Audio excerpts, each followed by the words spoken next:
તો બ્લિંકિટ, ઝોમેટો અને big basket જેવી ક્વિક કોમર્સ કંપનીઓને રેગ્યુલેટર કરવા ઉપર સરકાર વિચાર કરી રહી છે અને આ સમાચાર ઉપર વધુ વિગતો લઈએ સંવાદદાતા આલોક પ્રિયદર્શી આપણી સાથે જોડાઈ ગયા છે એમની પાસેથી। आलोक जी, सरकार कैसे क्विक कॉमर्स कंपनियों पर नकेल कसेगी?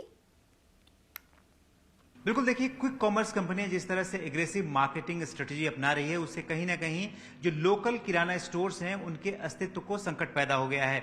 लिहाजा इस पूरे मुद्दे पर सरकार बेहद गंभीर नजर आ रही है। दरअसल डिजिटल कंपटीशन बिल के ऊपर जो इंटर मिनिस्ट्रियल चर्चा चल रही है उसमें इस मुद्दे पर विचार चल रहा है और कोशिश की जा रही है कि जो लोकल किराना स्टोर्स हैं उनको लेवल प्लेइंग फील्ड मुहैया कराया जाए और साथ ही साथ क्विक ई कॉमर्स कंपनियों को रेगुलेट करने की कोशिश की जाए। दरअसल क्विक कॉमर्स कंपनियों पर आरोप लग रहे हैं कि वो डीप डिस्काउंटिंग, प्रेडेटरी प्राइसेस जैसे जो अनफेयर ट्रेड प्रैक्टिसेस हैं वो अपना रही हैं और कहीं ना कहीं बड़े मार्जिन पर वो काम कर रही हैं, जिसकी वजह से लोकल किराना स्टोर्स चलाने वाले कारोबारियों के ऊपर एक तरह से रोजी रोटी का संकट पैदा हो गया है।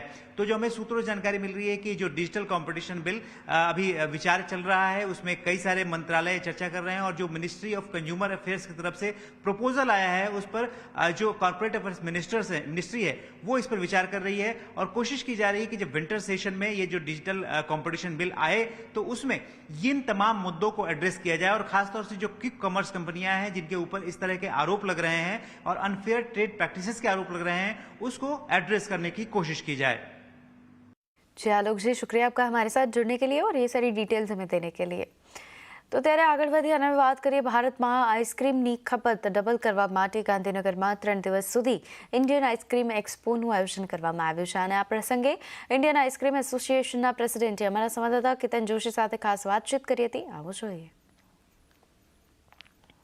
ઇન્ડિયન આઈસ્ક્રીમ એસોસિએશનના પ્રમુખ અત્યારે આપણી સાથે છે, આવો એમની સાથે વાત કરીએ। શાહ સાહેબ, સ્વાગત છે તમારું CNBC બજારમાં। સૌથી પહેલાં જણાવો કે ભારતમાં અત્યારે આઈસ્ક્રીમનું ટર્નઓવર કેટલું છે અને આગામી 5 વર્ષમાં કેટલું થવાની સંભાવના છે? આજકાલ 30,000 કરોડનું ટર્નઓવર છે અને 45,000 કરોડનું ટર્નઓવર થવાની અપેક્ષા રાખું છું। ખાસ કરીને આઈસ્ક્રીમ લોકો ખાય છે કારણ કે હેલ્થ કોન્શિયસ પણ એટલા જ લોકો થઈ ગયા છે, તો આઈસ્ક્રીમની ખપત ક્યાંથી ક્યાં સુધી પહોંચીને તમે શું અપેક્ષા રાખો છો? ઘટશે કે વધશે? ના, પહેલાં હતું 400 ml લીટર હતું 10 વર્ષ પહેલાં ને આજની તારીખમાં 1.6 mlનું લીટર થઈ ગયું છે ને હું રાખું છું કે 2.6 લીટર થઈ શકશે એવી અપેક્ષા છે મારી। અત્યારે કેટલા કારખાના છે ગુજરાતની વાત કરીએ તો અને કેટલા વધી શકે ખાલી જો ગુજરાત પરિપ્રેક્ષમાં વાત કરીએ તો? 3,000 સ્મોલ સ્કેલ ઇન્ડસ્ટ્રીઝના યુનિટ છે ને 5,000 થવાની અપેક્ષા રાખું છું। અને આઈસ્ક્રીમ છે એ આપણી ટિપિકલ પ્રોડક્ટ, કારણ કે હજી નાના માણસ છે એ અફોર્ડ નથી કરી શકતા, તો તમારું એસોસિએશનનું કેવું એક વલણ રહેશે જેથી બધા આઈસ્ક્રીમ ખાઈ શકે? મારો પ્રયત્ન છે કે બધા લોકોની યુનિટની વિનંતી છે કે 10 રૂપિયાની આઇટમ કાઢી શકીએ તો નાનાથી લઈને મોટા સુધી પહોંચવાની એવી સગવડ કરે તાકે બધાને રીચ થાય ને મારું કન્ઝમ્પશન ઓફ આઈસ્ક્રીમ વધી શકે। ને આજકાલ શું છે, રિપ્લેસમેન્ટ ઓફ સ્વીટ આવી ગયું છે, તેના કરતાં આઈસ્ક્રીમ બધા લોકો પ્રિફર કરે છે।